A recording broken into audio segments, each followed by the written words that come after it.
Veja o seguinte, gente, nós estamos com uma planta aqui de soja, já em ponto de colher, tá? É uma planta de uma área que choveu pouco e de uma área onde nós temos solo misto, tá? Um alto percentual aí de areia. O que é importante nós colocarmos? É óbvio que essa planta sofreu, tá? Bastante com essas condições que eu acabei de mencionar. Porém, o que é importante a gente deixar do ponto de vista técnico claro de uma vez por todas?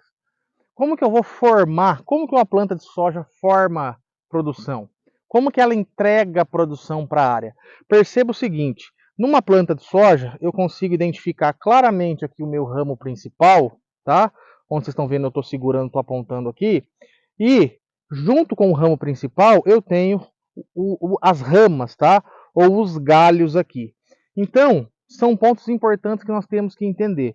Esse potencial de ramificação que eu estou mostrando aqui é um potencial. Esse potencial é definido geneticamente, porém, ele tem efeito do ambiente. E nós precisamos entender que, como eu falei, o ambiente em que essa planta estava, lembrando, ambiente em que houve seca, irregularidade na distribuição de chuva e solo misto. O potencial genético não foi atingido, tá? Essa planta, ela tem maior potencial genético para engalhar e para entregar rendimento.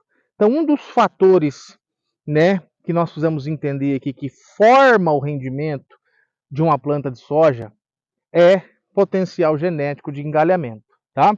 E um outro fator é o número de nós produtivos, tá?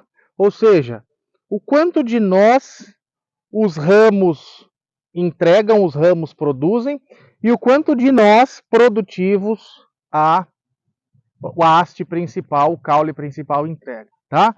Então são basicamente aqui dois fatores importantes quando a gente fala em formação, tá?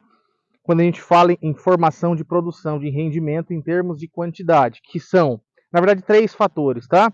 Que são número de ramos, né? Número de galhos, número de nós produtivos, número de vagens por nó e número de sementes por vagem. Isso do ponto de vista quantitativo, tá? De número. É óbvio que no final o que vai definir é a capacidade que essa planta teve em nutrir essas vagens e o quanto esse grão pesou, tá? Então, falando em número, é isso que eu comentei, e também quantitativamente, no final, o que vai interessar é peso, tá? Então, novamente, número de ramos, número de nós produtivos, número de vagens por nó, número de sementes por vagem e o potencial que essa planta teve de nutrir, de encher esse grão, ou seja, massa de grão, tá? Então isso aqui é o que entrega uma planta, e aí se nós formos ver em área total, né, trabalhando aí com 200, 220, 250 mil plantas por hectare, isso vai entregar o rendimento final da área, beleza? Então não esqueçam mais disso, um grande abraço, até mais, gente.